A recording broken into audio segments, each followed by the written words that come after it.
My sister prank called my boss and got me fired. When I got a better job, my entire family demanded handouts. I smiled and said, "Check your mailboxes." Their faces turned pale when they opened. I'm Autumn, 2008, and I never thought my own sister would destroy my career with a single phone call. Family betrayal cuts deeper than any knife, doesn't it? After Ashley got me fired, I rebuilt from nothing, finding unexpected success that transformed my life. When word spread about my newfound prosperity, my family suddenly remembered I existed, hands outstretched, demanding their fair share. Their expectation of handouts after years of sabotage left me speechless. So I smiled sweetly and said, "Check your mailboxes tomorrow." Their faces when they did? Priceless. Before I dive into this wild story, where are you watching from today? Drop your location in the comments, hit that like button, and subscribe to see more stories about standing up for yourself when family crosses the line. Growing up in a middle-class neighborhood in Boston, our family looked normal from the outside. The Addams family with our colonial-style home, weekend barbecues, and mandatory family game nights. But behind closed doors, the dynamics were anything but healthy. From early childhood, I somehow became designated as the responsible one. By age 10, I was helping with bills, making sure my younger sister Ashley got to school on time, and trying to keep peace between my constantly arguing parents. Meanwhile, Ashley was encouraged to just be a kid code for allowing her to avoid any responsibility whatsoever. Ashley, 2 years younger than me at 26, grew up believing the world revolved around her. She was pretty in that conventional way that opens doors, blonde hair, blue eyes, cheerleader type. My parents, Margaret and Richard, treated her like their precious princess, while I was more like the castle staff. "Ashley has a sensitive spirit," my mother would say whenever Ashley threw a tantrum about doing chores. "You're just naturally more capable, Autumn." Translation: I'll handle everything so Ashley doesn't have to be inconvenienced. My brother Ethan, the oldest at 30, found it easier to side with Ashley. "Just let her have her way," he'd say. "It's not worth the drama." He learned early that keeping Ashley happy meant a peaceful life, even if it came at my expense. Despite this imbalanced treatment, I threw myself into academics, determined to create my own path. I maintained a 4.0 GPA through high school, won a partial scholarship to Boston University, and worked 2 part-time jobs to cover the rest. Meanwhile, my parents paid for Ashley's full ride to 3 different colleges, none of which she completed. "College just isn't the right environment for my creativity," she'd declare after each dropout, and my parents would nod sympathetically. The pattern continued through her brief attempts at becoming a yoga instructor, life coach, fashion vlogger, and real estate agent, all funded by my parents despite their supposedly tight budget. When I graduated with my marketing degree, I organized a small celebration dinner. Ashley arrived 2 hours late, made a scene about the restaurant's limited vegan options, despite being vegan for only that particular week, and then cried when my father toasted my accomplishment, effectively making the evening about comforting her. I secured my professional position at Meridian Marketing, a mid-sized firm in downtown Boston. The starting salary wasn't impressive, but I had benefits and real growth potential. I rented a tiny 1-bedroom apartment, bought professional clothes from thrift stores, and started building my career brick by careful brick. Ashley's resentment grew with each small success I achieved. When I was featured in a local business publication for a campaign I'd worked on, she accidentally spilled red wine on my only professional dress the night before an important client meeting. When I was invited to speak at a marketing conference, she called me repeatedly during my presentation until I had to turn my phone off completely, missing an important call from my boss later. The worst incident before the firing happened when I was interviewing for a position at a larger firm. I'd laid out my interview outfit the night before, a navy blue suit I'd saved for months to purchase. The morning of the interview, I discovered the suit covered in foundation makeup that wouldn't come out. Ashley claimed she'd been looking for a tissue in my room and must have knocked over her makeup. I missed the interview, and the opportunity passed. Despite everything, I maintained a relationship with my family. Sunday dinners were mandatory in my parents' eyes, and I showed up dutifully, enduring Ashley's backhanded compliments and my parents' subtle dismissals of my accomplishments. "Marketing isn't really changing the world though, is it?" my father would say after I shared news of a successful campaign. But when Ashley announced her latest scheme to become an influencer, they were all enthusiasm and support.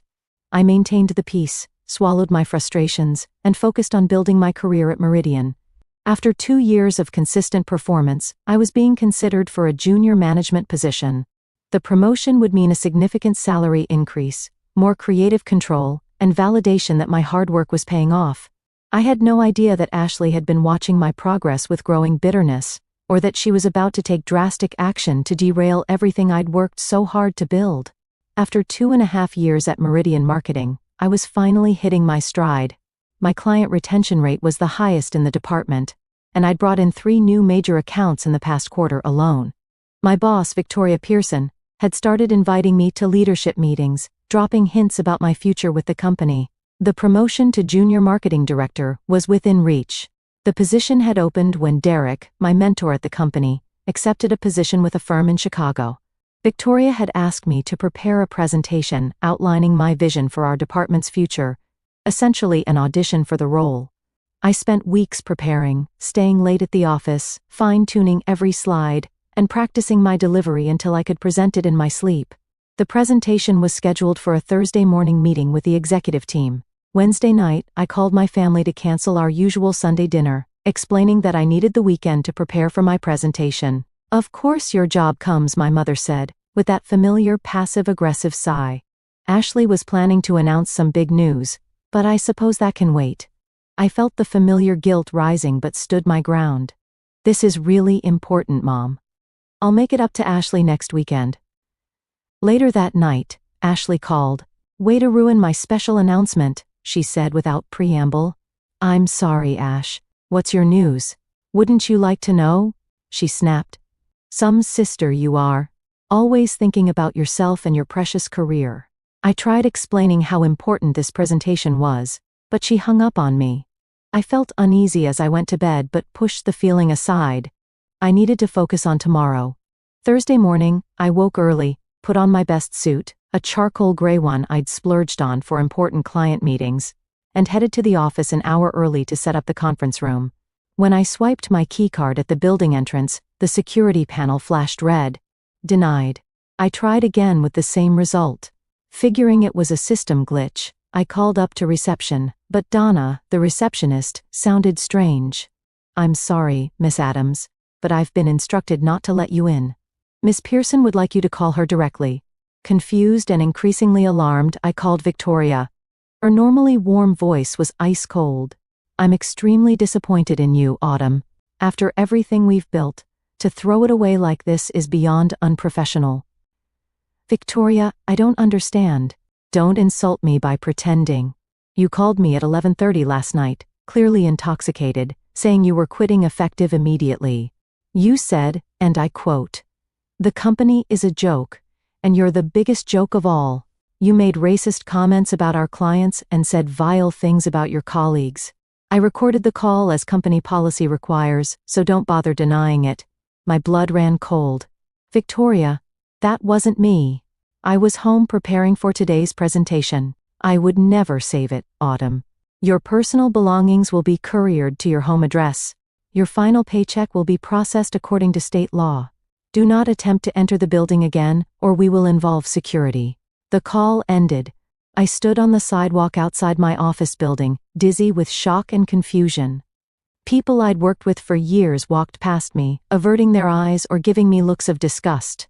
Finally, Brian from accounting approached me cautiously. "Autumn, you should go home." Everyone heard about the call. "Brian, I didn't make any call. Someone is impersonating me." He looked uncomfortable but handed me his phone. "Someone recorded part of it and it's been shared around the office. Listen." I heard a voice that sounded horrifyingly like mine, slurring words, saying terrible things about Victoria and the company, using language I would never use. The voice was similar to mine, but with slight differences only people who knew me well would notice. That's when it hit me, Ashley. She could always do a perfect impression of me. A talent she'd used to call my high school crushes and embarrass me or to prank my friends. "Brian, that's not me. That's my sister. She can mimic my voice." The pity in his eyes told me he didn't believe me. "Just go home, Autumn. Don't make this worse." Security arrived and escorted me off the property. As I walked home in a daze, my phone buzzed with a text from a number I didn't recognize, one of my colleagues sharing a recording of the call. I forced myself to listen to more of it, confirming my suspicions. The cadence, certain phrases, it was definitely Ashley's imitation of me, though convincing enough to fool my boss. I went straight to my parents' house, knowing Ashley would be there. She was sitting in the kitchen with my mother, looking through Instagram filters. "You called my boss pretending to be me," I said, my voice shaking. "You got me fired." Ashley looked up, momentarily startled, before her face settled into innocence. "What are you talking about? Don't lie to me. You called my office last night, imitated my voice, and got me fired the day of my big presentation." My mother stepped between us. "Autumn, calm down. Why would Ashley do something like that?" "Because she's always been jealous of me. Because I was about to get promoted. Because she can't stand to see me succeed." Ashley's facade cracked slightly, a smirk flashing across her face before she burst into tears. "I was just playing a joke. I didn't think they'd actually fire you. I was going to call back today and say it was a prank." My father entered the kitchen. "What's all this shouting?" I explained what had happened, showing him the recording on my phone. Instead of being horrified at what Ashley had done, he frowned at me. "You're overreacting. Ashley made a mistake. She didn't mean any harm." "A mistake? She deliberately got me fired. My reputation in the industry is ruined. No one's going to hire me after this." Ashley sniffled. "It was just supposed to be funny. You're always so serious about your job. I thought you'd laugh." "Laugh? Laugh? I worked there for almost 3 years. I was about to be promoted." My mother put her arm around Ashley. "You know your sister has a different sense of humor. And honestly, if they fired you that easily, maybe it wasn't a good place to work anyway." I couldn't believe what I was hearing. "Are you serious right now?" She impersonated me, said racist things in my name, and burned my professional reputation to the ground. My brother Ethan arrived, having been summoned by my mother's urgent text. After hearing both sides, he shrugged. "It's not great what Ashley did, but you're making it worse by freaking out. Just explain to your boss what happened." I tried. "They don't believe me. They have a recording of me saying horrible things."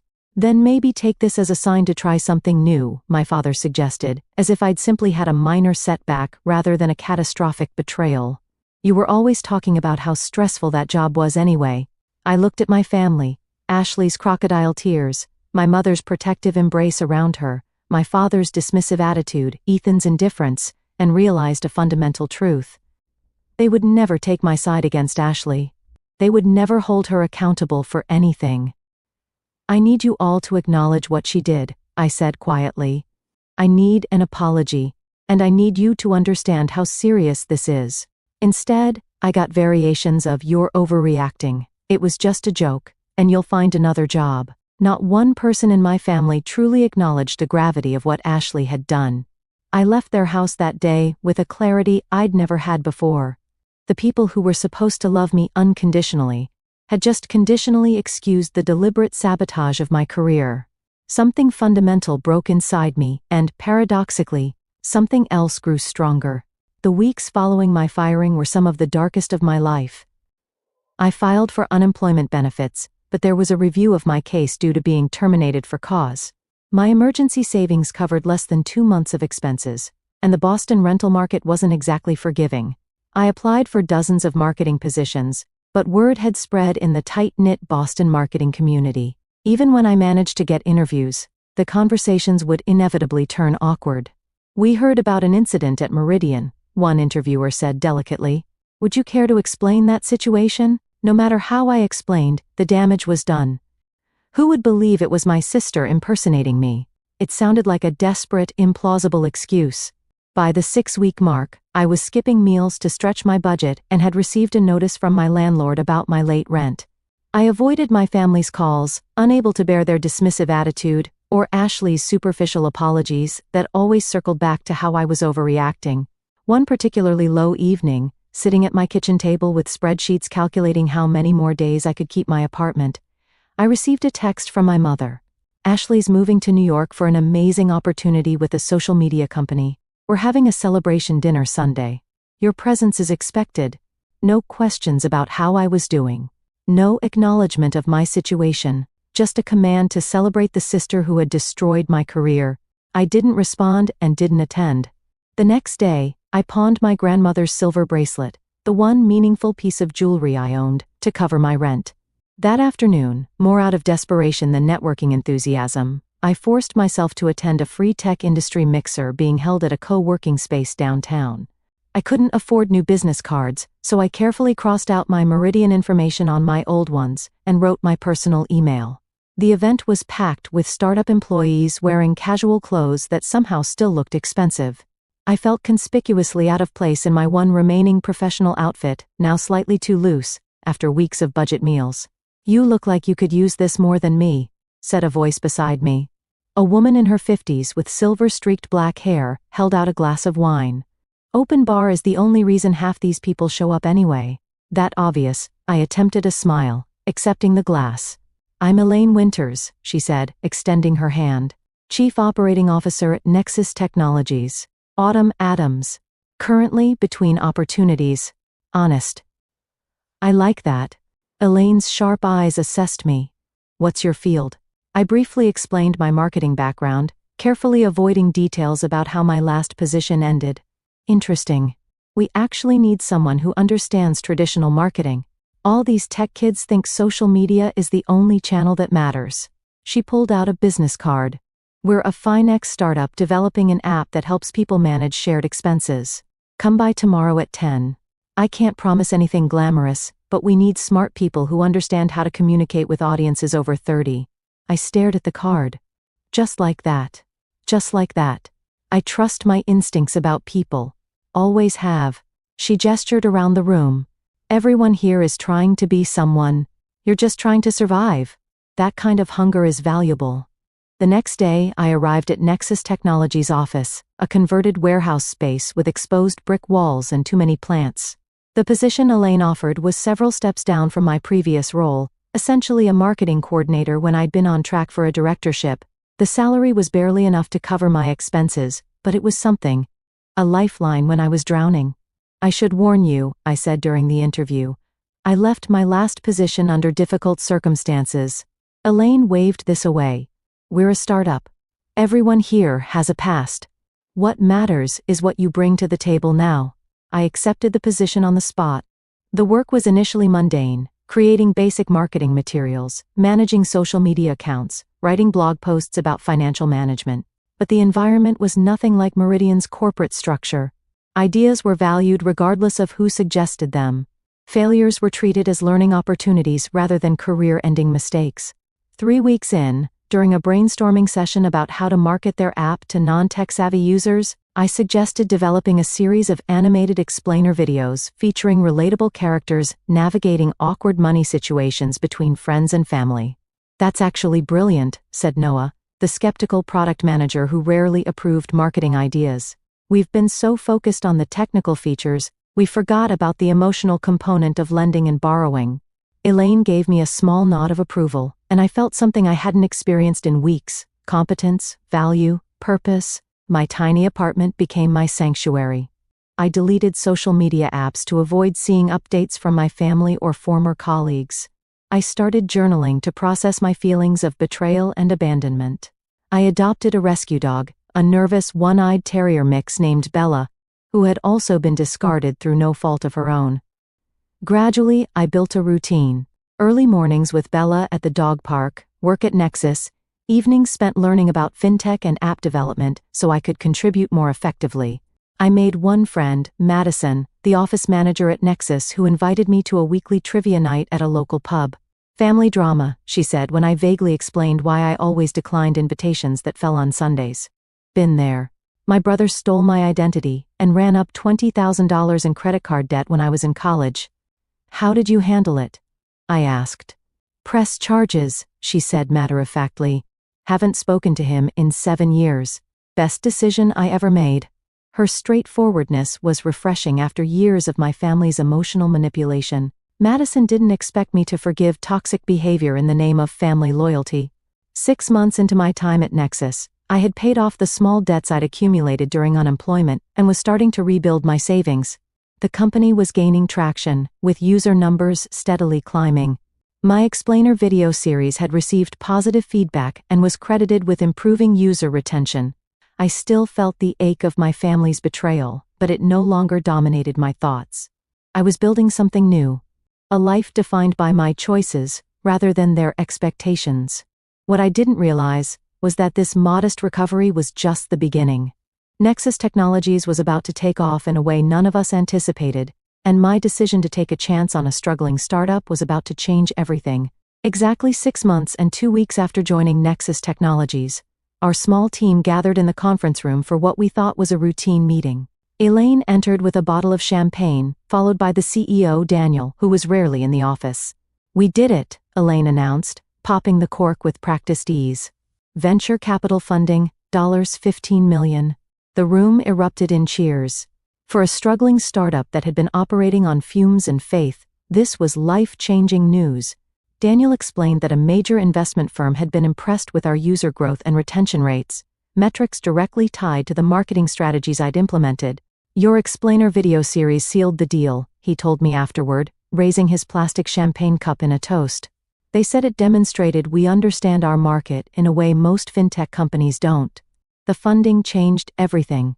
We moved from our warehouse space to proper offices in a downtown high-rise. Our team expanded rapidly, and I received a promotion to marketing director with a salary that made my eyes widen when I saw the offer letter. "You earned this," Elaine said when I expressed disbelief. "You saw what we were trying to do and translated it for normal humans. That's rare in this industry."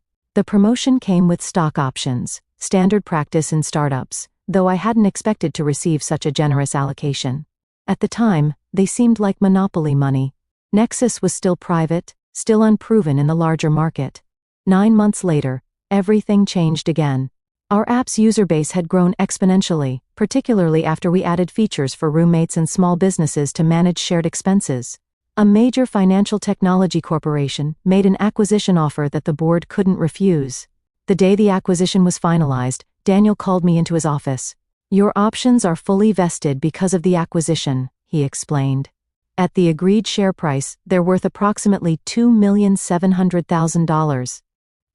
I stared at him, certain I'd misheard. "Million?" He smiled. "Welcome to Tuck Autumn. Sometimes being in the right place at the right time pays off." I left his office in a daze, clutching paperwork I barely understood. After taxes it would be less, of course, but still, I had gone from pawning my grandmother's bracelet to pay rent, to having more money than I'd ever imagined. The acquiring company retained most of Nexus's team, including me, with generous compensation packages. Suddenly, I was a marketing executive at a major corporation, leading a team of people, some older and more experienced than myself. I bought my grandmother's bracelet back from the pawn shop, along with every other piece they had that reminded me of her.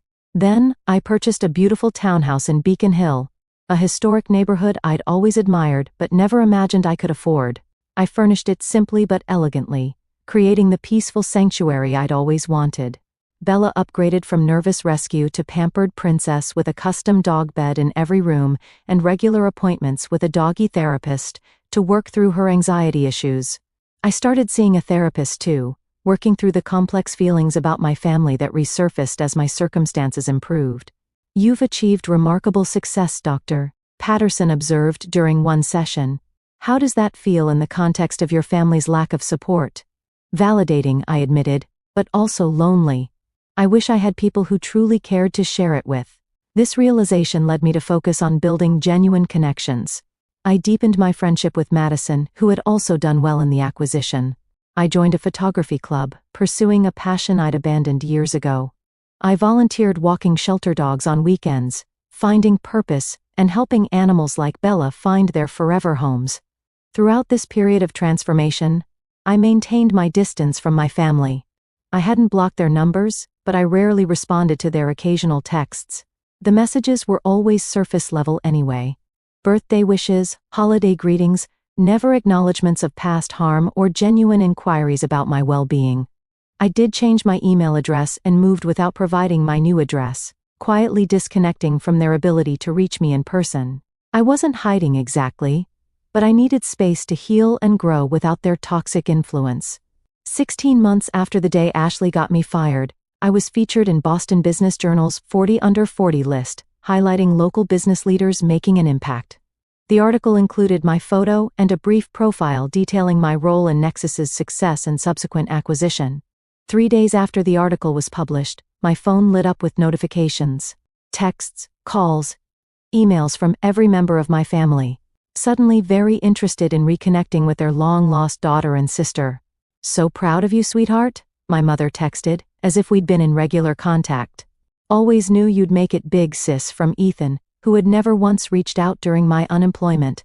And finally, from Ashley, "OMG, you're famous. We have so much to catch up on. Lunch this weekend?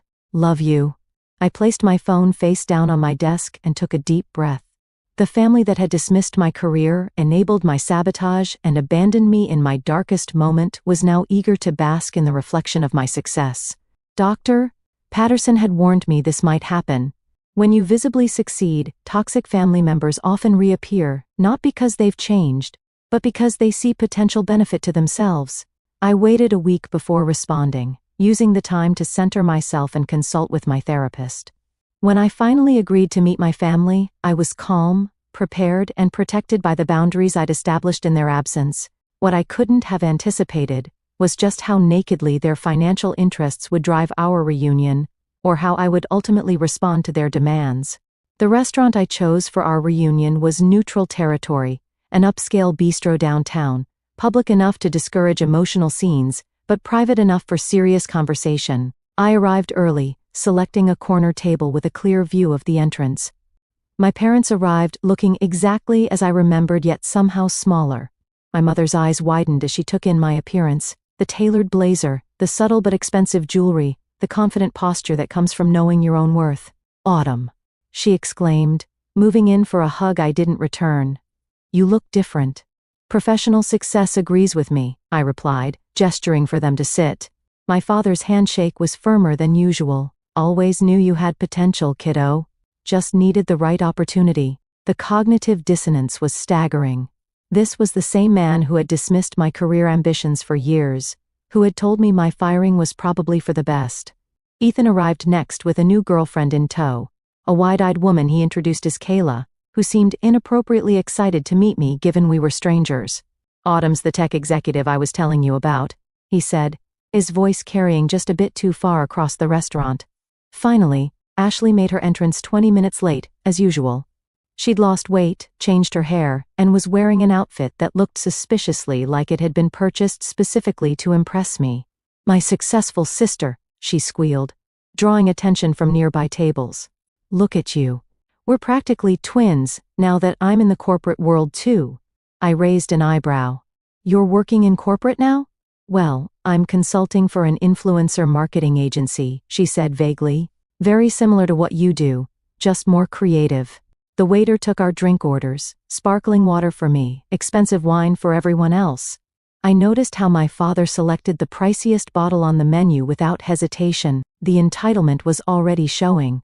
For the half hour, conversation remained superficial. My mother detailed renovations to their house, Ethan bragged about a promotion at his mid-level sales job, and Ashley described her almost famous social media presence. Not once did anyone ask substantive questions about my life or acknowledge our estrangement.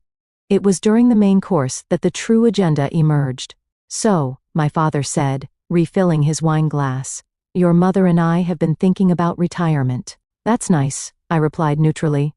"The thing is," he continued, "the market hasn't been kind to our investments. The house needs a new roof, and there's the matter of your mother's medical bills from last year." I frowned. "Medical bills? What happened?" My mother looked surprised that I would ask. "Just some routine tests. Nothing serious. But insurance doesn't cover everything, you know?" It was I'd heard of any health concerns, despite this supposedly being last year. "Anyway," my father pressed on, "we've been looking at our options, and we're wondering if you might be in a position to help us out. Just until the market recovers." And there was the real reason for the reunion. "What kind of help were you thinking of?" I asked, though I already knew. "Well, with your new position, the article mentioned a successful acquisition. We thought perhaps a small loan." "How small?" He named a figure that would have been my entire annual salary at Meridian. Before I could respond, Ethan jumped in. Speaking of opportunities, I've been developing a business plan. He pulled out a folder containing 3 poorly formatted pages. It's an app that connects dog owners for playdates, like Tinder, but for dogs. Sounds like the dog park, I observed. No, it's completely different, he insisted. All I need is seed funding. About half of what Mom and Dad need should cover initial development. I noticed Kayla's eager nodding. Clearly she'd been promised a role in this imaginary company. Ashley, not to be outdone, placed her hand on mine. I know we've had our differences, Autumn. That silly phone prank. Water under the bridge, right? My jaw tightened at her characterization of the deliberate sabotage that had upended my life. The thing is, she continued, oblivious to my reaction, I'm this close to making it big as an influencer. She held her thumb and forefinger a millimeter apart. I just need professional equipment and a proper studio setup. Maybe 50,000? I'll pay you back with endorsements for your company. I looked around the table at my family, these people who had dismissed, sabotaged, and abandoned me, now united in their expectation that I would finance their lives. Let me understand, I said carefully. You want me to give you money? After everything that happened, my mother's expression turned wounded. Sweetheart, we're family. Families help each other. Where was that family spirit when Ashley got me fired? When I was skipping meals to pay rent? You're still upset about that? Ashley rolled her eyes. It was over a year ago, and clearly it worked out for the best. No thanks to any of you, I replied. My father leaned forward. Look, Autumn. We raised you. Put a roof over your head, food on the table. Is it so wrong to expect some gratitude now that you've made it? The entitlement was breathtaking. In their minds, my success wasn't something I'd earned despite their sabotage and lack of support. It was something they deserved to benefit from. I need time to think about this, I said finally, signaling for the check. Don't take too long, my father said. The roof won't fix itself. I paid the exorbitant bill without comment and left the restaurant with a promise to be in touch. In the Tuxie home, I leaned my head against the cool window and let the tears come, not for the money they wanted, but for the family I'd never really had. Over the next week, the messages increased in frequency and urgency. My mother sent photos of water damage from the supposedly leaking roof. Ethan forwarded amateurish business projections showing how I'd triple my investment in his app. Ashley sent links to the exact camera equipment she needed with not-so-subtle hints about her birthday approaching. During a session with Dr. Patterson, I vented my frustration. They don't care about me. They never did. They just see me as an ATM now. What do you want from them? She asked. Accountability. Recognition of how they treated me. Genuine remorse. And if they're incapable of that? The question hung in the air. What if they were incapable of the emotional honesty I needed? What if the transactional relationship they were offering was all they knew how to give? After much reflection, I made my decision. I texted each family member the same message. I've given your requests some thought. Expect something in your mailboxes next week. Their responses were immediate and enthusiastic, filled with emojis and exclamation points. My mother suggested a family dinner to celebrate. I declined politely, saying I was busy with work. Then I set about preparing 4 very special packages, each one carefully tailored to its recipient. I spent a full weekend planning what to send my family. This wasn't about revenge. I'd moved beyond that desire. This was about accountability, boundaries, and perhaps offering them something more valuable than money, the truth. For each package, I purchased beautiful, heavyweight stationery and matching envelopes. I wanted the presentation to match the seriousness of my message. I arranged for track delivery requiring signatures, ensuring each package would reach its intended recipient. For Ashley, I compiled a comprehensive file. It contained a printed transcript of her prank call to my boss obtained through a former colleague who had finally believed my version of events. Alongside it, I included documentation of the financial hardship that followed my firing. Overdue rent notices, utility shut-off warnings, the pawn ticket for my grandmother's bracelet. I added screenshots of texts she'd sent during that period, dismissing my situation as not that bad and suggesting I just get another job. I included a letter from my therapist with personal details redacted, outlining the psychological impact of workplace sabotage and family betrayal. Finally, I added confirmation of a $5,000 donation made in Ashley's name to a workplace bullying prevention organization. The donation came with mandatory attendance at their next awareness workshop. I included a personal note. Ashley, you've shown me who you are repeatedly throughout our lives. The phone call that cost me my job wasn't a prank or a joke. It was deliberate sabotage born of jealousy and entitlement. I don't believe you're capable of genuine remorse, but perhaps this donation in your name will help others avoid experiencing what I did. I've forgiven you for my own peace, but forgiveness doesn't mean financing your lifestyle or maintaining a relationship that harms me. I wish you growth and self-awareness. For my parents, I created a different package. It contained financial literacy books, retirement planning guides, and contact information for legitimate financial advisors. I included property records showing they had refinanced their house 3 times in the past decade, despite claiming financial prudence. I added a spreadsheet showing that if they'd invested the money they spent on Ashley's failed ventures, they would have more than enough for retirement and home repairs. Most significantly, I included a detailed letter documenting every instance I could remember of their emotional favoritism, their dismissal of my achievements, and their enabling of Ashley's behavior. I paired each example with research on family dynamics and emotional neglect, highlighting the patterns they had established. Their note read, "Mom and Dad, I'm not the family bank, and my success doesn't obligate me to fund your retirement or compensate for poor financial decisions." The roof didn't suddenly start leaking the day my business success was published. I've included resources that will actually help your situation, along with the name of a family therapist who specializes in healing damaged parent-child relationships. If you ever wish to develop a genuine connection based on mutual respect rather than financial expectation, that would be my preferred investment. For Ethan, I created a package addressing his pattern of taking the path of least resistance. I included a proper business plan template, with annotations showing the gaps in his dog app concept. I added market research on the pet industry, and statistics on startup failure rates. I included a gift certificate for career counseling sessions and contacts for legitimate small business incubators in Boston. His note was shorter. "Ethan, you've always chosen the easiest path, including siding with Ashley and our parents regardless of right and wrong. I'm offering you something better than money, the tools to create your own success rather than attaching yourself to mine. I'd welcome a relationship with a brother who stands on his own and stands up for what's right, even when it's difficult." For Kayla, who I just met but who is clearly being pulled into the family dynamics, I sent a small gift card to a coffee shop with a simple note. "Be careful whose family you marry into. Best wishes, Autumn." I sent all 4 packages on a Monday morning, then turned off my phone for the day, taking Bella for a long hike in the woods outside the city. I needed space from the inevitable fallout. When I returned and checked my messages that evening, the reaction was exactly as I'd expected: outrage, disbelief, and accusations of cruelty. My mother had left 7 voicemails, each more tearful than the last, oscillating between "how could you embarrass us this way" and "after everything we've done for you." My father's messages were colder, calling me ungrateful and selfish, threatening to tell the whole family how you've treated us. Ethan's response was a single text: "Low blow, sis. Real low blow." Ashley's reaction was the most extreme. A string of incoherent, angry messages followed by a final text saying, "You'll regret this.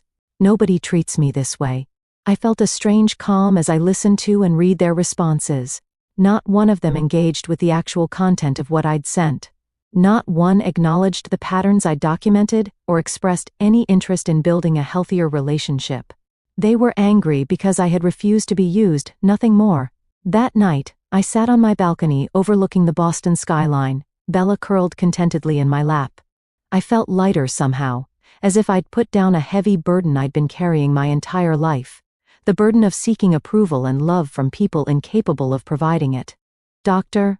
Patterson had warned me this might happen. Sometimes the most loving thing you can do for yourself and others is to hold up a mirror to dysfunctional patterns. They may not like what they see, but you've given them the opportunity to grow. Whether they would take that opportunity remained to be seen. In the meantime, I had my own life to live, one defined by genuine connections, meaningful work, and the family I chose rather than the one I was born into. The weeks following my mailbox surprises were predictably stormy. My parents enlisted extended family members to plead their case, resulting in calls from distant aunts and cousins I barely knew, all expressing shock at my cruelty to my loving family. What fascinated me was how the story had been reframed in these retellings. According to my relatives, I had become suddenly wealthy and refused to help my struggling family out of spite. Ashley's sabotage, my parents' enabling behavior, and the years of emotional neglect were conveniently omitted from this narrative. I maintained a simple, consistent response. There's more to this story than you've been told. I'm open to healing relationships based on mutual respect, not financial transactions. Most of these well-meaning intermediaries retreated when they realized I wouldn't be guilt-tripped into compliance. A few, however, expressed curiosity about my side of the story. When I shared selective details, their perspective often shifted dramatically. I had no idea, my mother's sister admitted after hearing about Ashley's deliberate sabotage. That's not a prank. That's destructive. My parents maintained their stance of wounded innocence, though their approach evolved from outrage to martyrdom. My mother sent a particularly manipulative email 3 weeks after receiving my package. We've accepted that you don't want to help your family financially. That's your choice. Though it breaks our hearts. We only ask that you consider how this will look to everyone who knows us. A daughter with means refusing to help her aging parents? Is that really the reputation you want? I didn't respond. The implicit threat of social consequences, always my mother's preferred control mechanism, had lost its power over me. Ashley's reaction took a different form. She launched a passive-aggressive social media campaign with thinly veiled posts about toxic family members and success-changing people. When this failed to elicit the sympathy she expected, she escalated to more direct attacks, sharing childhood photos with captions like, "Remember when you were still part of this family, and before money mattered more than blood." I blocked her accounts and moved on with my life. The most surprising response came from Ethan. 1 month after receiving my package, he sent a text asking if we could meet for coffee. Just the two of us, no Kayla, no parents, no Ashley. We met at a quiet cafe near my office. He looked different somehow, less polished than at our family dinner, but more authentically present. "I've been thinking about what you wrote," he began, turning his coffee cup in circles, "about taking the easy path." I nodded but remained silent, giving him space to continue. "You're right," he admitted finally. "I've always gone along with whatever causes the least drama, even when I knew things weren't right." He took a deep breath. "What Ashley did to you, I knew it was wrong. I should have said something." It was the acknowledgement from any family member that my experience was valid, and it nearly brought me to tears. "Why didn't you?" I asked softly. He shrugged, looking genuinely pained. "Have it? I guess. It was always easier to let Ashley have her way. And then, I don't know. It was like once we all took a position, we had to stick with it. Admitting we were wrong would mean facing how badly we'd treated you." We talked for nearly 3 hours that day. Ethan asked questions about my struggle after being fired, listened without defensiveness, and expressed genuine remorse for his role in my isolation. He didn't ask for money or favors, just the opportunity to build a more honest relationship. "I'm not asking you to forgive everyone," he said as we parted. "Just maybe consider that some of us are capable of change." It was a start. A small one, but genuine. We began meeting monthly for lunch, carefully avoiding family drama and instead focusing on rebuilding trust through honest conversation. He enrolled in a business program at a local community college, determined to develop legitimate skills rather than chasing get-rich-quick schemes. 6 months after my packages were delivered, I received an unexpected email from Ashley. The subject line was simply, "I'm sorry." The message was brief, but startling in its departure from her usual communication. "The donation you made forced me to attend that workplace bullying workshop." I went planning to roll my eyes through the whole thing, but some of the stories people shared, they messed me up. I saw myself in the bullies they described. "I'm not saying this changes anything between us, and I'm not asking for money. I just wanted you to know I'm starting to understand what I did to you." It wasn't a comprehensive apology or a promise of transformation, but it was the time Ashley had acknowledged causing harm without immediately minimizing her actions. I responded with a simple, "Thank you for letting me know," leaving the door cracked without rushing to reconciliation. My parents remained entrenched in their position. At Christmas, they sent a card signed, "Your loving family," with no personal message, a performative gesture maintaining the fiction that they had done nothing wrong. I donated to a retirement planning nonprofit in their name, and sent a card expressing hope that someday we might build a relationship based on mutual respect rather than obligation. As for me, life continued to flourish. My career advanced, my friendship circle deepened, and I found joy in mentoring young professionals navigating difficult workplace dynamics. I started dating again, cautiously at then with increasing openness as I learned to trust my own judgment about character. Bella and I settled into our peaceful townhouse, making it truly home.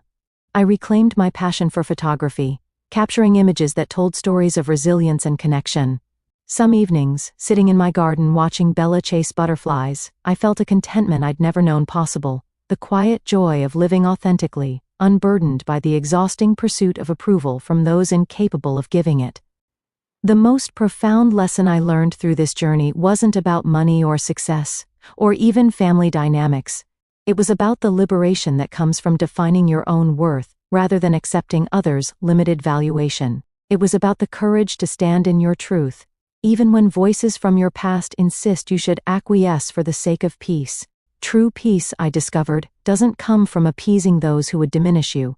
It comes from building a life aligned with your own values, surrounded by people who celebrate rather than sabotage your growth. Sometimes the most loving thing you can send to someone's mailbox isn't what they want, but what they need. A mirror reflecting truth, an invitation to growth, a boundary that honors both your worth and their potential to become better. What about you? Have you ever had to establish difficult boundaries with family members who couldn't celebrate your success? Drop a comment below sharing your experience. How did you handle it, and what did you learn? If you found value in my story, please like this video and subscribe for more conversations about building healthy relationships and standing in your truth. Remember, sometimes the family we create through authentic connections nurtures us more than the one we're born into. Thank you for being part of my chosen community today.